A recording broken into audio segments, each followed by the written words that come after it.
Welcome back to FBN Live. Happy Friday. I'm Tracy Burns. Your Dow's down 33 points. We got jobs numbers this morning. We were talking about this with Rich Edson. He broke them down really beautifully for us, as he always does. We gained 151,000 jobs, but 250,000 people left the workforce. Our total people unemployed are still at 14.8 million. We're still at 9.6 unemployment rate, and your big picture unemployment number is still at 17%. I don't take much away from that. Your leisure sector dropped 26,000 jobs. Your manufacturing dropped 7,000. I don't think that's a good sign. I guess some upshots were 35,000 temporary jobs created. The hope is that you hire these people out. But I tell you what, I don't even see that these days. Why would you when you don't know what's happening with taxes and or the healthcare system? Which brings me to my next guest. We're going to be talking about whether or not these Bush tax cuts are going away or staying. David Selig, tax practitioner at Selig & Associates, with us right now. I know that you are generally on the legal end. You do not prepare tax returns, but what's the state of the state as far as this stuff goes right now? Because Harry Reid said he would entertain it. Well, I think it's very important that they make these tax cuts permanent. The idea that they are saying these are the Bush tax cuts is really Machiavellian advocacy at its worst.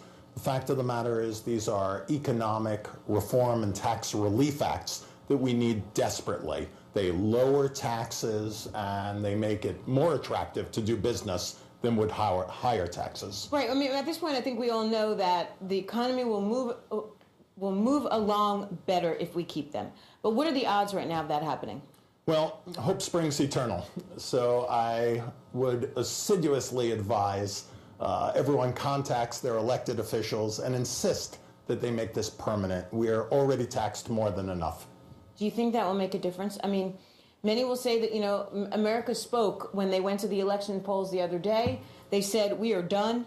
We need to see change. We want this to happen. Clearly, this is what they want.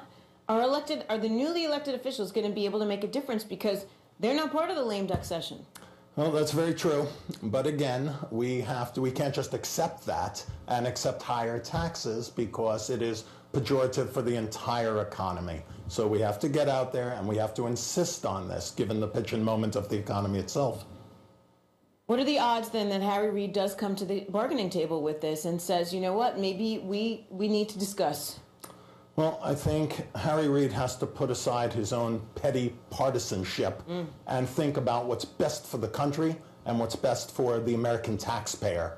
And hopefully, if he does that, he'll be reasonable. And that's what's sorely lacking from this argument. Problem is, though, I guess we have Nancy Pelosi still in charge till the end of the year, and she's someone who actually believed that, welfare checks were a good thing because it infused money back into the economy. In some sick way, she came up with some number that for every dollar sent to welfare, $1.86 came back to the economy. Makes absolutely no sense.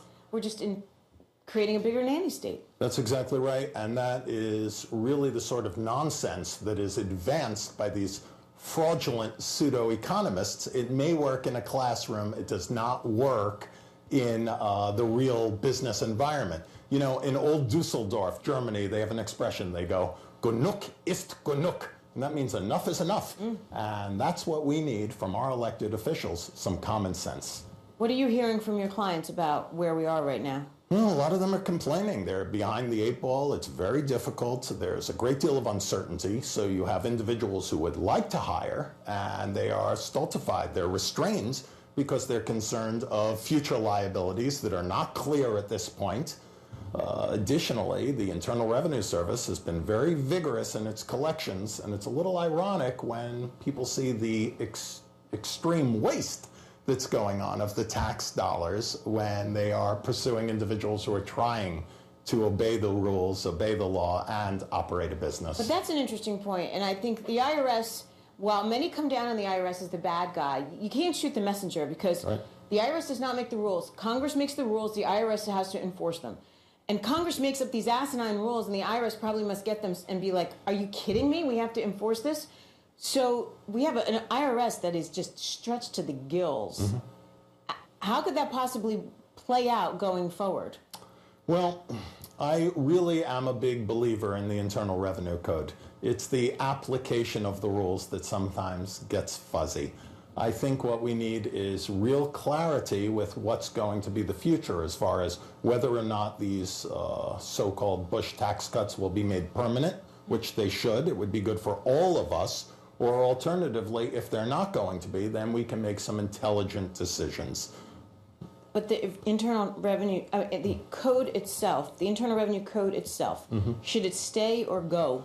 Oh no, it must absolutely stay because... In its current form. Well, I think to repeat what you just said, the Internal Revenue Service is being vilified in a lot of ways. That being said, most individuals can operate a successful business within the IRC.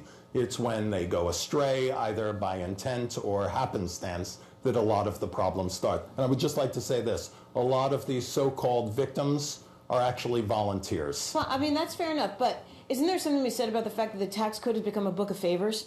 You know, give my constituents a tax break on this and I'll vote for you here.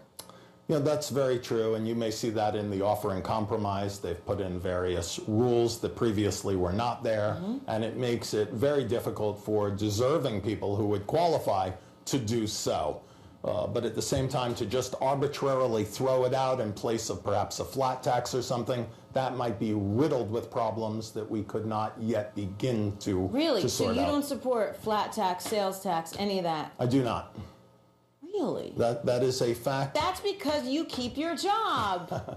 Well, again, I know I've said this to you before. I do have a dog in the fight. However, the biggest proponents of this flat tax, if you notice, they are conspicuously quiet on corporate tax. So that whole system will stay in place. Oh, and I have not been. Lower the damn corporate tax already. Right. Well, I agree with that. I think we pay too much tax. I have a conspiracy theory, too, as far as the AMT goes. My conspiracy theory is that the AMT is pushing us all into a flat tax. Because look at where we are right now. We have no patch. We have 24,000 people, 23,000 people waiting to hear whether or not they are going to have to pay alternative minimum tax in 2010. That's a fact, but I think that is just, unfortunately, an unintended consequence of dilatory behavior. You're not going to play with my conspiracy theory, huh? All right. David Selig, tax practitioner at Selig and Associates. Thank you for being here. There's certainly going to be more to talk about with all this. It's my theory. It's conspiratorial, I know, but I made that very clear.